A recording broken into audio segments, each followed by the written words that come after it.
My best friend came home from a bad date, then asked, "Can I stay with you?" It was 10:47 on a rainy Thursday night when my phone buzzed. The message was short. "Are you home?" It was from my best friend Emma. I replied almost immediately. "Yeah, everything okay?" 3 dots appeared, then disappeared. A minute later, another message came. "Can I stay with you tonight?" That wasn't like Emma.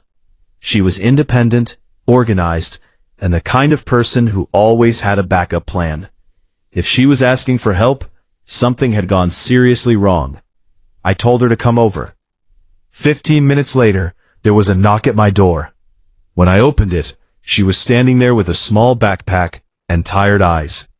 She tried to smile. It didn't reach her face. "I hope I'm not bothering you." "You could never bother me," I said. "Come in." She stepped inside, took off her wet jacket, and looked around the apartment as if she was trying to convince herself she was finally somewhere safe. "I'll sleep on the couch." "I'll stay out here." She hesitated. "Are you sure?" "I'm sure." For a few seconds she just stood there. Then she quietly said, "Thank you." I made tea while she changed into one of my spare hoodies. When she came back, she sat at the kitchen table, staring into the steaming mug. For several minutes, neither of us spoke. Finally, she whispered, "It was the worst date I've ever been on." I didn't interrupt. Sometimes people need silence before they need advice. She explained that she'd met the man online a few weeks earlier. At first, he seemed polite, funny, confident. He remembered little details from their conversations and always knew what to say. But tonight, everything changed. At dinner, he constantly interrupted her. He made rude comments to the waiter. He laughed at strangers. When she disagreed with him about something small, his entire attitude shifted. He became cold, then angry. He demanded to know why she wasn't smiling. He accused her of being too sensitive. That's when Emma realized she wasn't having dinner with a kind man. She was sitting across from someone who wanted control instead of conversation. She politely ended the date, paid for her own meal, and left. On the ride home, she realized there was only one place where she'd truly feel comfortable. Mine. "I'm embarrassed," she admitted. "Why?" "I ignored so many warning signs before tonight." I shook my head. "You notice them, eventually. That's what matters." She sighed. I kept thinking maybe I was overreacting. "Trust your instincts," I said. "If something feels wrong, you're allowed to leave." She nodded slowly. That night neither of us slept much. The next morning I attempted to make pancakes.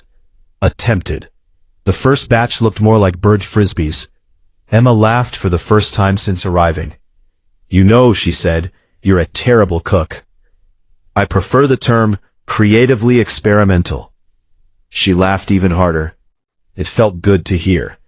After breakfast, we decided to take a walk through the neighborhood. The rain had stopped. The air felt fresh. As we walked, she admitted something she'd never said out loud. "I've been so focused on finding the right relationship that I forgot how to enjoy my own life." I looked at her. "What did you enjoy before dating became a full-time job?" She thought for a moment. "I used to paint. So paint again. I loved hiking. So hike again. I haven't called my grandmother in weeks. Call her today." She smiled. "You make everything sound simple." "It's not simple," I replied. "But small steps usually become big changes." Over the following weeks, Emma kept those promises. She bought new paintbrushes. She joined a weekend hiking group. She spent more evenings with family instead of scrolling through dating apps. Slowly, she became herself again. One afternoon, she stopped by my apartment, carrying a canvas. "I made something." She turned it around. It was a beautiful painting of a sunrise over a lake. "I haven't painted in almost 3 years," she said. "It's incredible." She smiled proudly. I forgot how happy this makes me. Months passed. Life became normal again. Then one Saturday she invited me for coffee. She looked different. Not because of her clothes, Not because of makeup. She simply looked peaceful. I met someone, she said. I smiled. And? We met while volunteering at the local animal shelter. No fancy pickup lines, no pretending. We just talked while cleaning dog kennels. How's he different? She thought for a second. He treats everyone with respect. The staff, the volunteers, the animals. He listens more than he talks, and he never tries to impress anyone. I nodded. Those are good signs. She smiled. For the first time, I'm not rushing. I'm just getting to know someone. A few months later, she invited me to a small dinner with friends. Watching everyone laugh together, I realized something. The happiest people weren't the ones chasing perfect relationships. They were the ones building healthy lives. Relationships were simply one part of that. As the evening ended, Emma walked me to the door. You remember that rainy night when I asked if I could stay with you? I remember. You didn't ask 100 questions. You didn't judge me. You just opened the door. I smiled. That's what friends do. She nodded. I'll never forget that. Sometimes the greatest gift you can give someone isn't advice. It isn't money. It isn't having all the answers. Sometimes it's simply offering a safe place, listening without judgment, and reminding them that one bad experience doesn't define their future. Because real friendship isn't measured by how often you celebrate together. It's measured by who opens the door when life falls apart.